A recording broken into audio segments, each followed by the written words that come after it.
And welcome back, Firewood Addicts, to another episode of Travis Does Firewood. Today we'll be doing some more splitting, but something different. Dig it.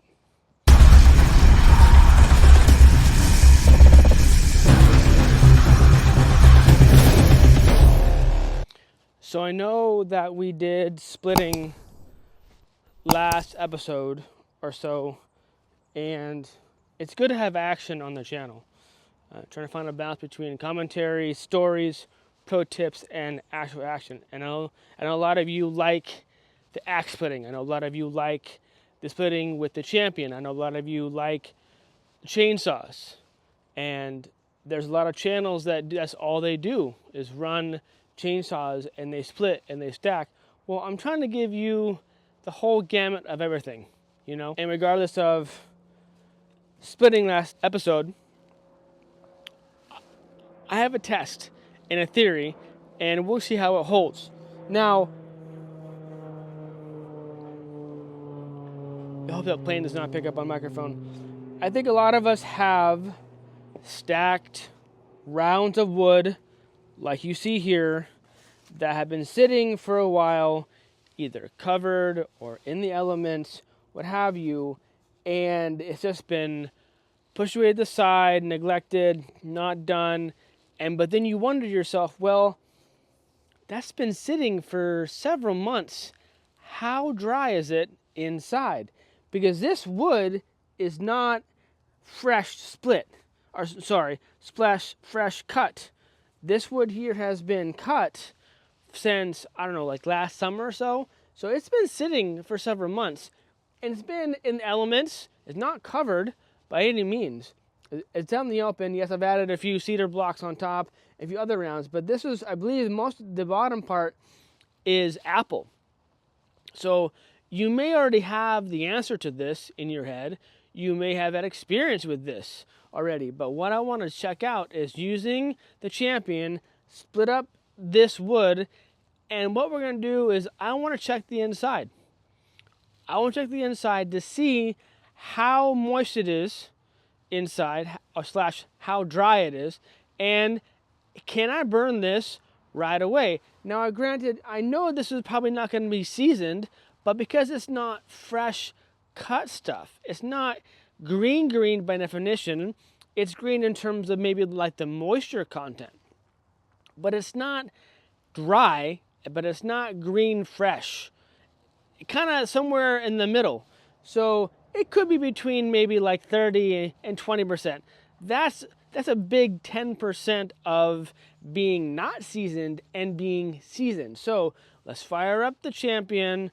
We'll split a few of these rounds. We'll test it. And let's see if the theory holds. If this stuff has been sitting on split, just stacked on a pallet, how dry it is. So stick with me.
So the main wood that I was splitting that I really wanted to test and get into was this apple wood that I got this summer. Definitely homeowner cut, but you can see even on this piece here, you have different color on the outside here. I think it feels kind of frozen, and then inside more like a white color, and the outside is darker.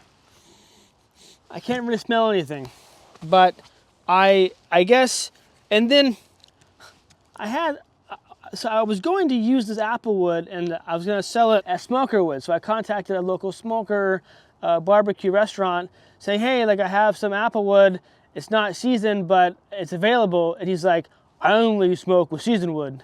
Well, I think there's like a difference of opinion of people who smoke with seasoned, with semi-seasoned, or with, I mean, that's not seasoned, right? But it's like in the spectrum, or stuff that's green to get that smoky essence. I'm not a smoker person, but it was kind of like a harsh reply. Anyway, so I just want to see, because it's been sitting for a while, how, come on cap, why these caps are difficult, see how bad it is. So this one here, this apple reads, it's at 23.4, so wet, but I think still burnable. This wood here I think is older and it got really dirty, and I won't sell this, but this is at 30, 33. Yeah, that's not burnable.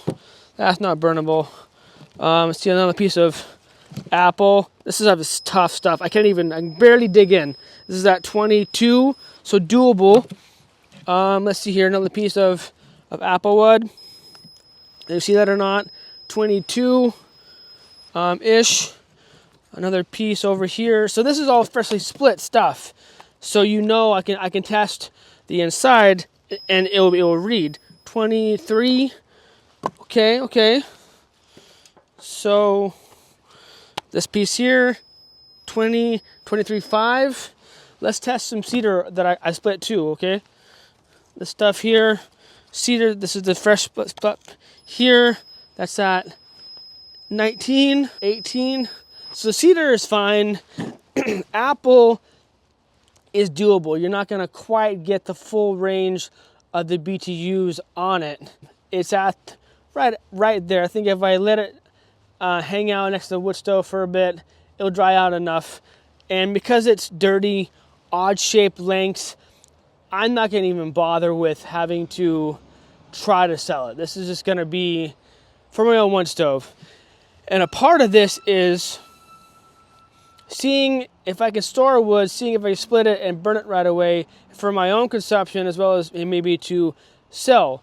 So I don't know. What have your experiences been with wood that you've had in rounds that's not split, either it's stacked on a pallet and it's covered or uncovered? How long does it take in your region, in your area, or your neck of the woods to dry out enough where you can split and go ahead and burn it, or split it and sell it right away? Or is that even a thing? Am I just pulling this from the backside and this like a false thing to do? I don't know. I thought it was interesting because the stack I had wasn't. It was like, I don't know, let's say it's like 6 months old. Okay, let's say that, 6 months old, and it was more or less, I don't know how long it sat there for the homeowner to contact that it was free. I showed up, I loaded my truck, and I brought it home, and it sat for months. And now it's in the way, and now I want to get rid of this pallet of wood that has been accumulating, and it now I need some wood to burn. So I hope this made sense, taking rounds of wood, splitting it, and the rounds of wood have been sitting for several months, and seeing how dry it is. Obviously, wood in round form isn't the most ideal state to dry wood in. Obviously, you want to split it and stack it, or put in a pile for it to dry, however you dry your wood. But you really can't tell in log form or in round form, you can't tell the condition of the wood or how dry the wood is, because you you can't see it. There's no like x-ray vision machine that you can say, oh, this wood is punky, this wood is rotten, or there's a hollow spot in here, or there's a nail in there. There's ways to detect a little bit, but not fully. I mean, like a tree that's down with woodpecker marks on it is dead, but how far dead has it been laying on the ground, or how dead was it dead standing? So anyway, I hope this makes sense. Just a little experiment. Looks like this wood is okay, most of it, to go ahead and store next to the wood stove and dry out for a night, and then I'll go ahead and burn it. Anyway, that's it for this episode. I appreciate you tuning in. Until next time, life's too short to be a prick, so be kind to one another. Rock and roll, stay safe, keep cutting. Cheers.